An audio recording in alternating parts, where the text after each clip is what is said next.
Hello, my fam. I just wanted a good shot of the baseball cap, which I love. Hi, I missed so many of you yesterday because there was no live chat. YouTube was malfunctioning. I uploaded my video as per usual. I hit the live chat functionality. I hit publish and there was no live chat. So I'm like, did I accidentally forget not to turn on the live chat? So I deleted the video, re-uploaded it, and the same thing happened. Wah, wah, wah. Anyways, I missed you and I loved seeing all of my familiar live chatters in the comments section of my daily recap video yesterday. You are amazing. You are loved.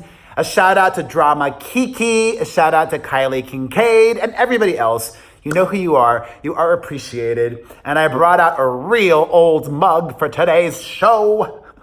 Remember when Craig Ferguson was the host of the Late Late Show? I was a guest when he was on. Cheers to you, Craig Ferguson, and cheers to you watching. Today is a weaving day. Today we are talking about traditional celebrities and YouTubers. So hopefully there's a little something for everybody. I'm going to be talking Meghan Markle. I'm going to be talking Tom Brady. I'm going to be talking the Dolan twins, Jake Paul, TANA MONGEAU, and starting off with James Charles.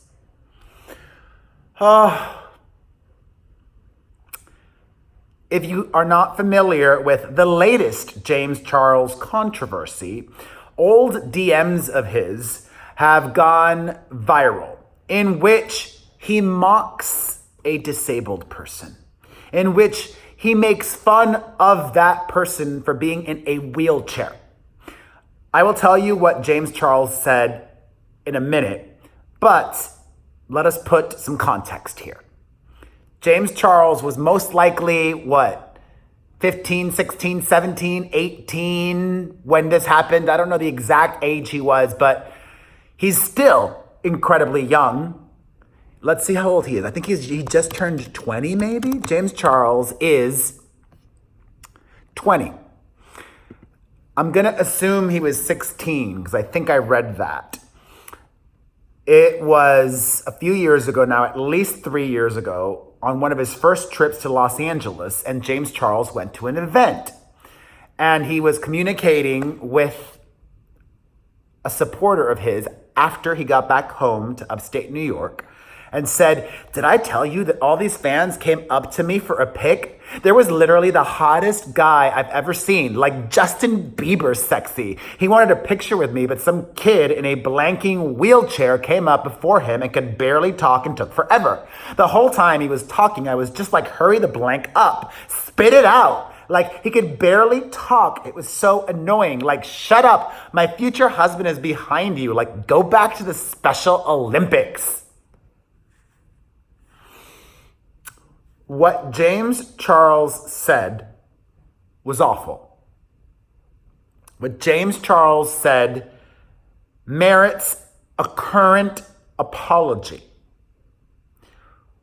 What James Charles said is forgivable. I'm not going to say he's canceled.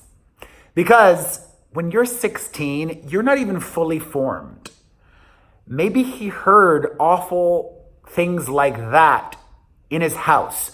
Maybe his mother or father or sibling or other people spoke like that about people that are disabled, that have different abilities or challenges. If people grow up in a racist household, chances are you're going to be racist too. It takes age, wisdom, a desire to be better and do better, to be better and to do better. If James Charles said something like that now, I would be like, you're over, you're canceled. But you know what? He probably still wouldn't be. Society is very forgiving. Hollywood, showbiz, he's showbiz, baby.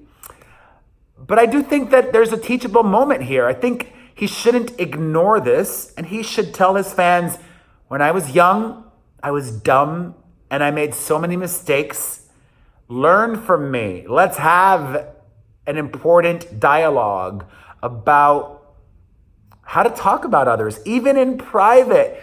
Like, I wouldn't joke, joking like that about somebody in a wheelchair, that wouldn't make me feel better. That would make me feel worse. And you know what? The disabled thing is just an asterisk. You could replace disabled with black, fat, different. So many people grow up afraid of and not having compassion for those that are different than them. And it is our job in moments like this, I think, to be compassionate and to show them the way with light, if we can.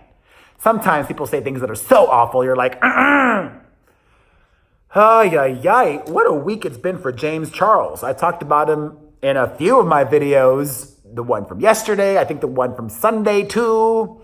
If you missed those, please check them out. Let's move on from James Charles to some really exciting TV news. The Hills has been picked up for a second season. I don't care if this makes me desperate, but I would love to be on The Hills season 2. I think I was one of the best parts of season 1, and I was only on 1 episode. MTV, call me up. I'm thirsty. But you know what? Even if I'm not on it, I can't control that. Let go and let God. What's meant to be will be. What's not will not.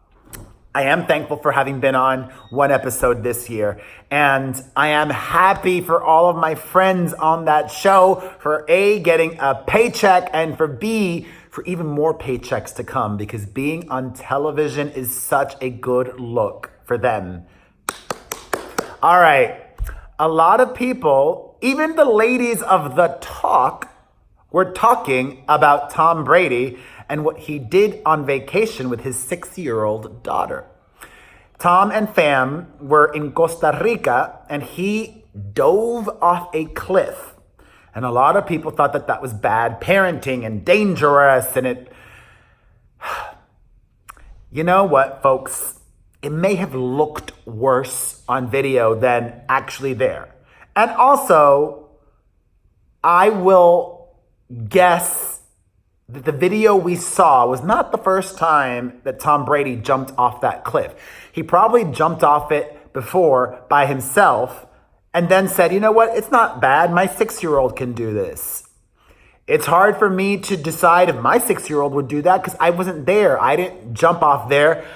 I would need to be there to live it, to experience it, to see it, to judge it for myself. But I don't think any parent would purposefully put their child in jeopardy. That did not seem to be the case to me. If you didn't see the video, I have the link down below. And as always, I will have the link down below for everything that I talk about so you can read, see, or hear more.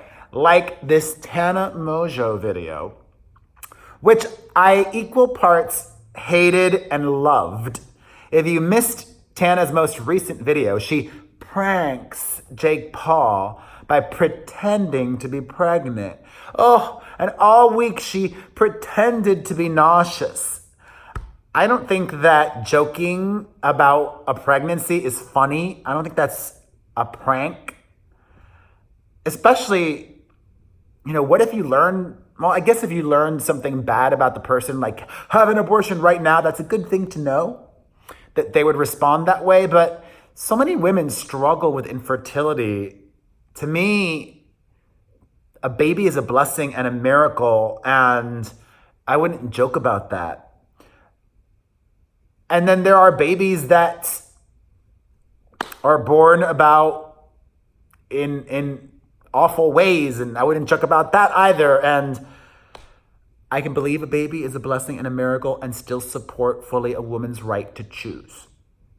Just wanted to clarify that.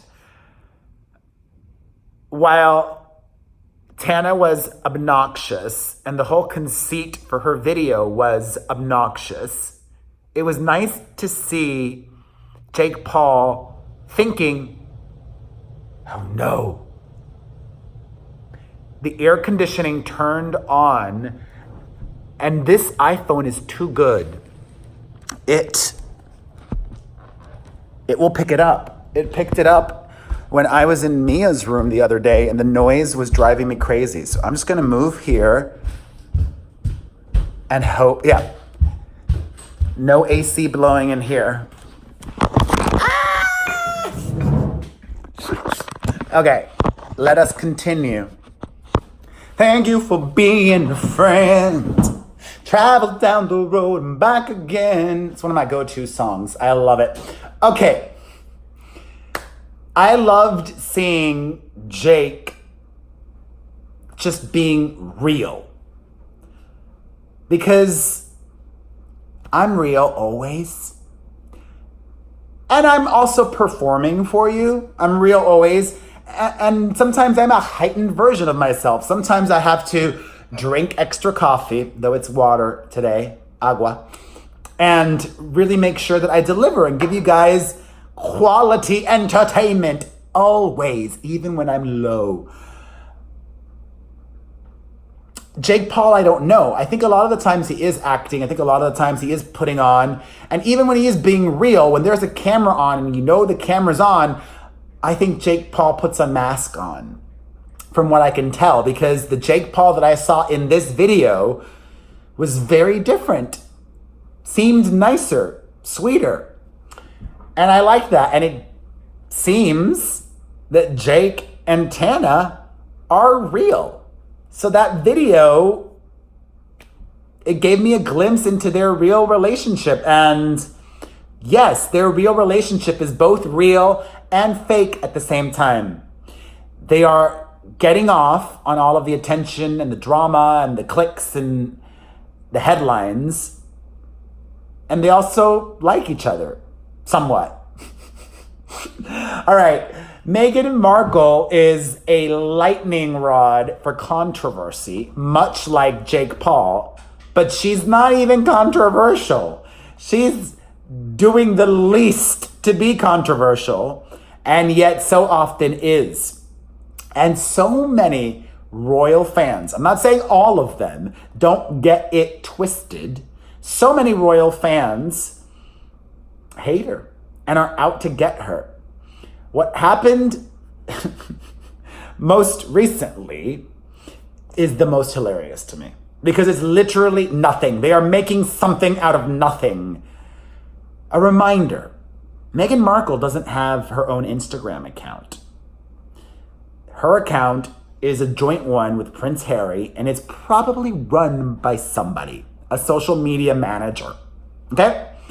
That account wished Prince George a happy birthday on William and Kate's Instagram photo of Prince George, saying, "Happy birthday, wishing you a very special day and lots of love." And people were freaking out that they did not refer to Prince George as His Royal Highness or HRH. So many people think that they are Meghan Markle's boss. You're not, honey. British taxpayers may fund the crown, may pay for the lifestyle, but a boss can fire somebody. You, those royal fans that are the nut jobs, you can't fire Meghan Markle. You may dislike her, you may hate her, you may think she's an abomination, but you have no power over her. You cannot fire her. All right, back to YouTube land. Oh my gosh. Those Dolan twins are so popular right now that they have stalkers. And that is what I would call somebody who shows up to somebody's house that they are a stranger to, unannounced, with the purpose of meeting them because you're their fan. Ethan Dolan took to Twitter to say, "Hate to say this again, but don't come to our house or the cops will be called. No one's home should be invaded. And I don't care how young you are. I don't care if you're 13 or 12 or 14 or 15. Why are your parents not supervising you better? You should know better at any age. You should just know better, A, to be careful. It could be dangerous for you. Or just to not stalk people, not harass people. Kids these days, I mean, I get it. They want a photo so badly. But doing that, you also have to think, you love these people. Showing up to their homes makes them feel unsafe. You're probably not a threat, but you being there makes them feel unsafe. Don't do it. I really hope the live chat works today because I really missed you guys yesterday. Ay, ay, ay. All right, in even more YouTube news, it came up on my suggested. Hopefully, it really would mean so much if you guys share my videos and every single one, give it a thumbs up and leave a comment. All of that engagement helps so much, especially because this channel seems to be here while my family channel is like, whoo, skyrocketing. Thanks. Over 100,000 video views for my Christmas in July video. This video by Cole Kerrigan came up in my related videos. Probably, I forget where. Probably when I was watching the TANA video, and I watched it, and it was 30 minutes long. And if you have no idea who this guy is, I think the story is more interesting than him. I don't care about him. But Cole Kerrigan is a former, very recent member of Jake Paul's Team 10. I don't know for sure, but I'm going to guess that Cole is gay. Probably openly gay, right? I don't know if he is. I'm not outing him, okay? And he was fired. He was kicked out of Team 10 for not doing a good enough job. Simple as that. I watched his video and I heard all he had to say, and honestly, he came across really bad, in my opinion, as somebody who's going to be 42 years old in a few months. If you get such an amazing opportunity, you listen and you do everything you're told. You're in that house to work, for work, not for fun or to have fun. The work could be fun, but work has to come first. If partying and booze and your ego gets in the way, get yourself in check or you will end up like Cole Kerrigan.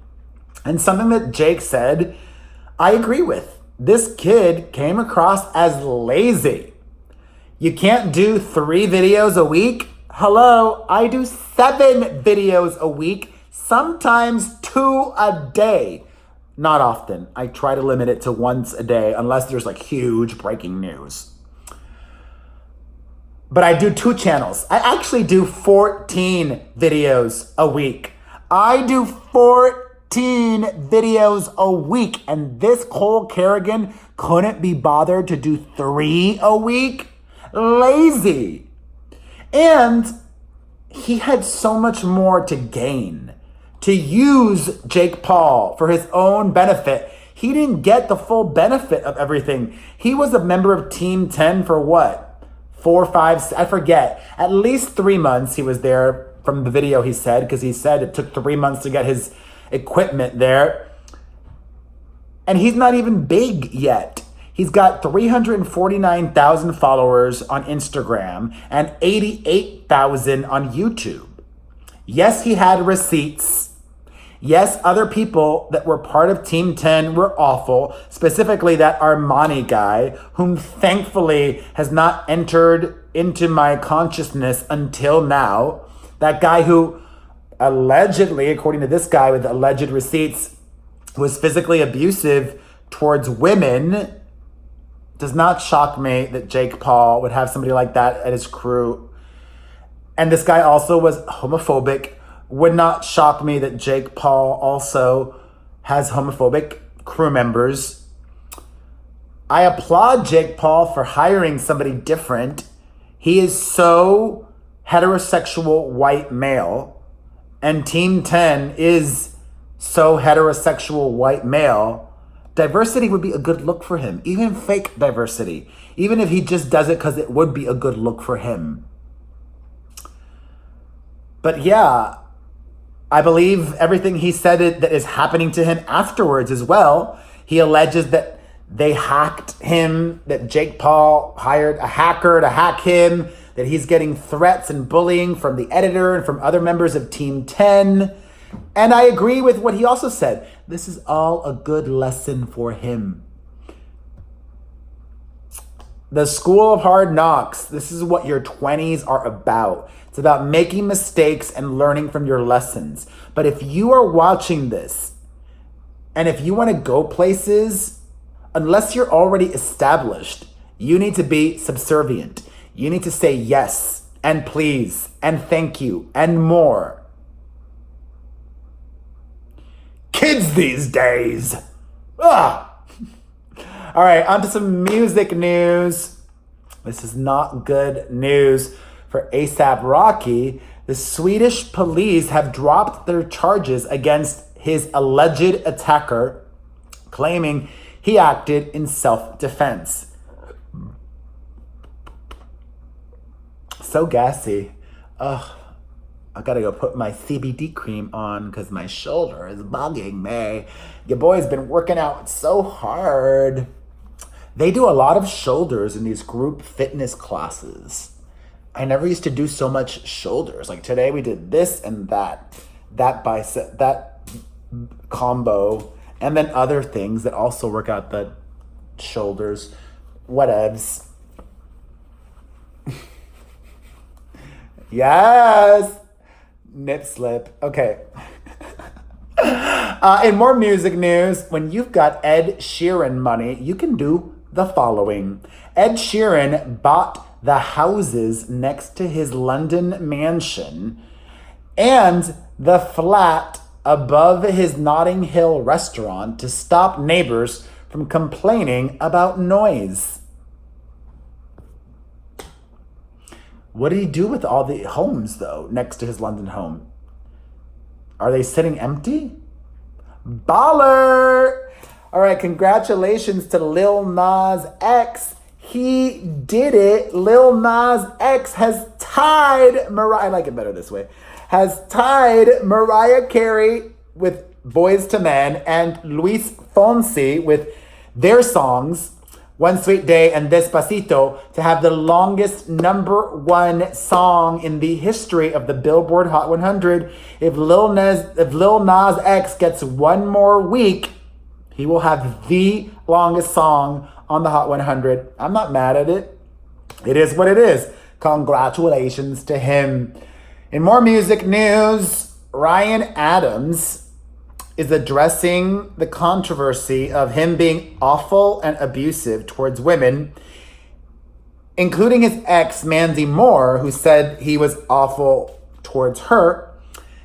In an Instagram post that rambled, he said, "Believe women, believe truth, but never give up on being part of solutions and healing." Okay, I've always believed the women. You're part of the problem.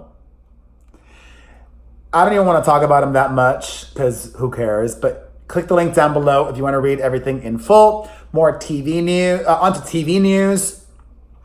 I just saw the trailer for the Dog the Bounty Hunter reality show, the new one that comes out in September, and it was so sad. Beth is part of it. And it's always bizarre to me to see somebody in a new project that just died. And she gave one of the quotes that she told me in a Twitter DM, which is, "I'd rather die working with my boots on." If you haven't seen the trailer, you can check it out down below. I also saw a clip from Keeping Up with the Kardashians that was one of the few likable clips I've seen from that show. It was Kim and Kourtney fighting over candy at North and Penelope's candy-themed birthday party. And I liked it because it seemed pretty real, whereas most of that show is so fake. And I'm a Kim in that situation. At a birthday party, I'm gonna let my kids have cake and pizza and all that stuff. When we're home, 85% of the time, not even home, during a normal week, my kids eat healthy 85 to 90% of the time. 10% of the time, if we're out and about at the movies, at a party, at the fair, wherever, I'll let them eat whatever they want. Kids will be kids. Kids shouldn't be totally deprived like that. Speaking of seeing things, if you guys have not seen this yet, oh my God, TYRA Banks gave an interview to the Wall Street Journal and they uploaded it on their YouTube channel. And there were so many aha moments and lessons and wisdom. TYRA Banks is a mogul and not by accident. She's not a Kylie Jenner who maybe lucked her way into success. TYRA Banks is self-made and so smart and wise and soulful and just, I am so inspired after having watched this TYRA Banks interview. If you have not watched it, you need to watch it when you're done watching my video. All right, on to some couples news. Cole Sprouse and LILI Reinhardt, the Riverdale co-stars, have ended their romance. I saw that coming though. The two dated for about 2 years, but young love plus a showmance, the likelihood of that working out was slim. Speaking of Riverdale, Shannon Doherty is going to be appearing in the upcoming Riverdale tribute to Luke Perry. It's not known who she will play or what her relationship will be to Luke Perry's character, but even if you don't watch Riverdale, that is a must-see episode. On to happier couples news. Anwar Hadid and Dua Lipa are going strong and making it work. Cheers, you young lovers. That's not gonna last. Just water, no booze or coffee. Speaking of booze, I just said that for a segue. The latest, craziest headline. Poisoned alcohol killed 19 people in Costa Rica. There may be a new Dominican Republic situation on our hands. Link down below for all the details. This video is already so long. Two last things. One, I hope that work takes me to New York City in the fall because I want to see Jonathan Groff in the revival of Little Shop of Horrors. Suddenly Seymour standing beside me with sweet understanding. Seymour's my man. I love that show. And finally, I came across a young, I think just 19-year-old YouTuber whom I loved his content and I want to shout him out because sharing is caring, and it's the end of my video, and I don't mind if you go and view him now. Luke Alexander is his name. He came across in my related. I watched a few of his videos. He's cute and good. So I wish you much success, Luke Alexander. And if you guys are watching this, let him know. Let TYRA Banks know that I mentioned. That's another way that you guys could help me. Anybody that I talk about in my videos, tweet them, DM them on Instagram, comment on their Instagrams. Instagram and Twitter, I think, are the two platforms that celebs check the most. So tweet, DM, and Instagram comments, links to my videos, and let them know that I talk about them. That actually would mean more to me now than anything because I want to try different strategies and approaches to grow this channel. So I'm not going to tell you to do anything else besides that. I will tell you, though, that I love you. I appreciate you. You are beautiful in every single way. I'll see you guys tomorrow.